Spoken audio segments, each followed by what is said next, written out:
बॉलीवुड के गलियारों की सबसे चर्चित लव स्टोरी या यूं कहें लव ट्रायंगल। जी हाँ, हम बात कर रहे हैं अमिताभ बच्चन, जया बच्चन और रेखा की।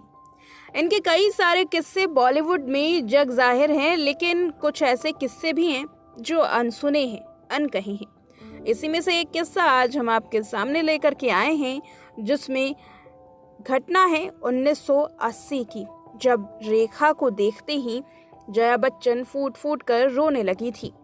दरअसल जया बच्चन रेखा और अमिताभ बच्चन को एक दफा साथ देख लेती हैं और फिर उनके आंसू ही नहीं रुकते।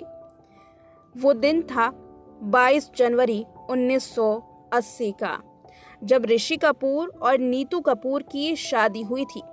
इस शादी में बड़े बड़े स्टार्स ने शिरकत की थी। ऐसे में अमिताभ बच्चन अपने जिगरी यार की शादी में कैसे ना पहुंचते। अमिताभ बच्चन भी अपनी पत्नी जया बच्चन के साथ इस शादी में पहुंचे। ये भला उनकी जिगरी यार और उनके को स्टार की शादी जो थी, कैसे मिस कर सकते थे। मगर इस शादी में लाइमलाइट किसी और ने चुरा ली थी। जी हाँ, आपने ठीक समझा, हम बात कर रहे हैं रेखा की। रेखा इस शादी में पहुंची तो हर कोई उन्हें देखकर हैरान था। गौर करने वाली बात तो ये है कि उस वक्त अमिताभ बच्चन के साथ डेटिंग की अफवाहें रेखा की काफी तूल पकड़ रही थी, और उसी बीच में रेखा अचानक ही शादी में मांग में सिंदूर लगाकर शिरकत करती हैं। ये देखकर हर कोई हैरान था। सफेद साड़ी, लाल बिंदी और मांग में सिंदूर लगा करके पार्टी में मौजूद रेखा को देखकर लोगों के मन में ये सवाल थे कि क्या रेखा ने शादी कर ली है।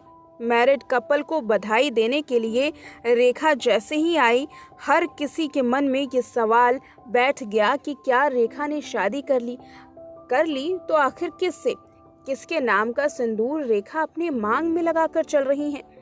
लेकिन ये बात किसी को भी नहीं पता थी।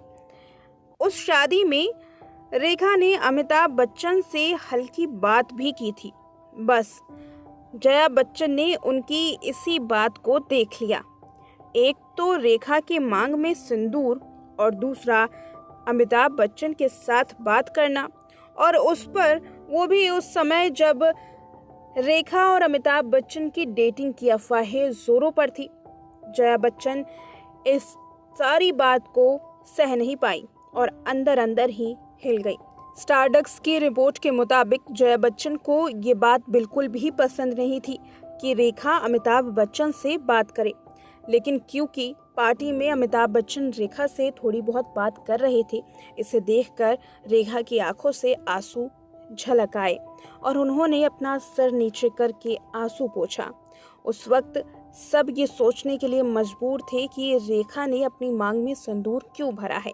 हालांकि बाद में एक इंटरव्यू में रेखा ने ये साफ कर दिया था कि वो एक फिल्म की शूट से सीधे शादी में शामिल होने के लिए पहुंची थी और सिंदूर लगाना भूल गई।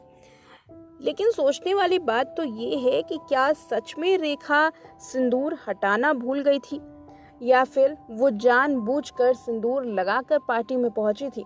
क्योंकि देखा जाए तो सालों से रेखा अपनी मांग में सिंदूर भरती हैं। अब ये फैशन कहा जाए या फिर अमिताभ बच्चन के लिए रेखा का प्यार, ये आप चुनें।